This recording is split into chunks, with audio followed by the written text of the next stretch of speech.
The rain fell hard that night, sharp, cold, and relentless. In the heart of New York, a sleek black car splashed through puddles as its headlights cut through the mist. Inside sat Alexander Reed, a man everyone in the city knew, the ruthless CEO of Reed Enterprises, the kind of man whose name made people straighten up in boardrooms. But behind that stern jaw and tailored suit was something else, an ache buried so deep that even he had forgotten what warmth felt like. 3 years ago, his wife had died in an accident, leaving him with a little girl who barely spoke anymore. Since then, his life had become an endless routine of work, silence, and guilt. He had built an empire but lost his reason to smile. That night, fate decided to twist his perfectly controlled world. If you believe in kindness, second chances, and the magic of love that heals, then pause for a moment, like, comment, share, and subscribe to this channel. Because what happens next might just remind you that life's most beautiful miracles often begin when everything seems broken. It all started with a mistake.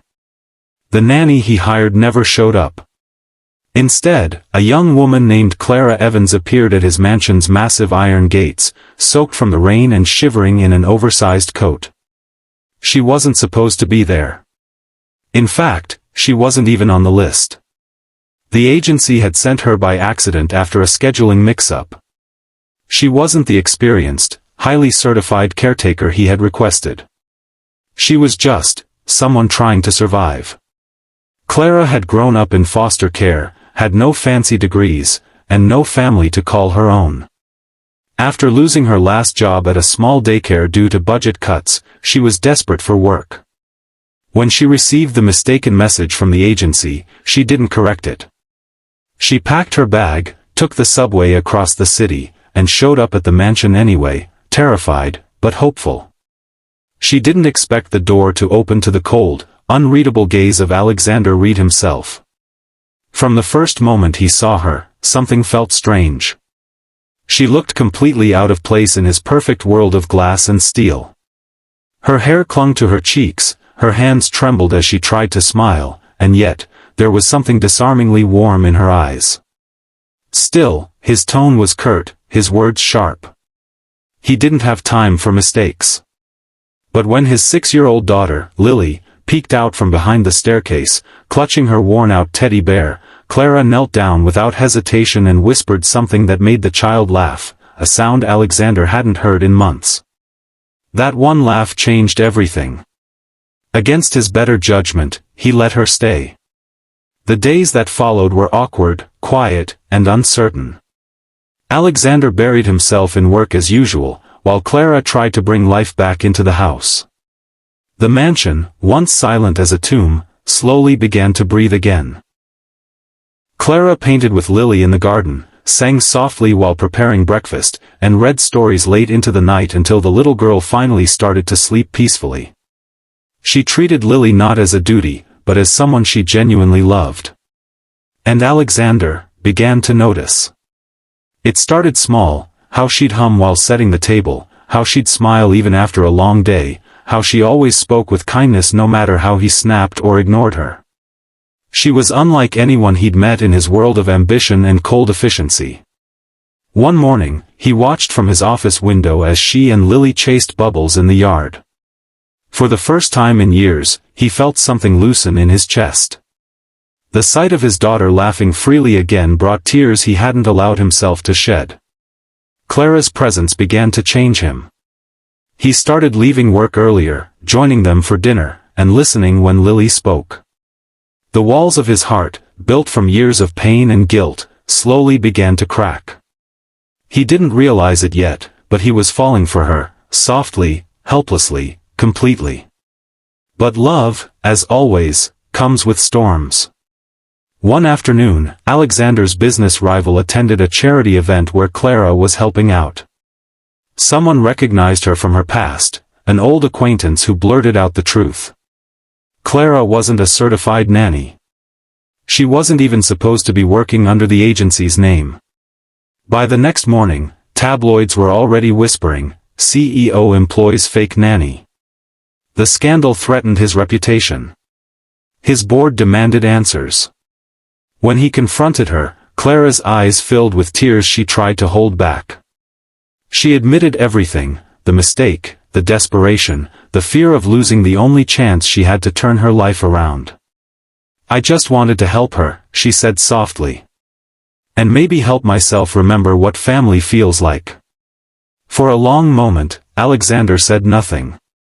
His heart was torn between fury and something much deeper. But he couldn't ignore the chaos at his company. He told her to leave. The look on her face when she packed her things would haunt him for the rest of his life. Lily cried for days, refusing to eat, refusing to talk. The mansion turned silent again, colder than before. Yet even as he tried to move on, Alexander couldn't. Every room carried her memory. Every time he saw his daughter's drawings, every echo of laughter that no longer filled the halls, it all reminded him of the woman who wasn't supposed to be there, but somehow became the heartbeat of their home. Weeks passed. The company stabilized. The scandal faded. But peace never returned. One night, Alexander found a small envelope tucked under Lily's pillow. It was a drawing of their little family, him, Lily, and Clara, standing under a rainbow. On the back, Lily had written in clumsy letters, "I miss her. Please bring her back, Daddy." That single note broke the last piece of armor around his heart. The next morning, he drove across the city, searching for Clara. He didn't know where she lived, so he went back to the daycare where she used to work, then to the shelter where she once volunteered. Finally, he found her sitting in a public park, surrounded by a few children she was teaching how to fold paper cranes. She looked thinner, tired, but still carried that same gentle warmth. He stood there for a long time, just watching her. And when she finally saw him, their eyes met across the park, a quiet, trembling moment full of everything left unsaid. He walked toward her slowly, the weight of his pride falling away with every step.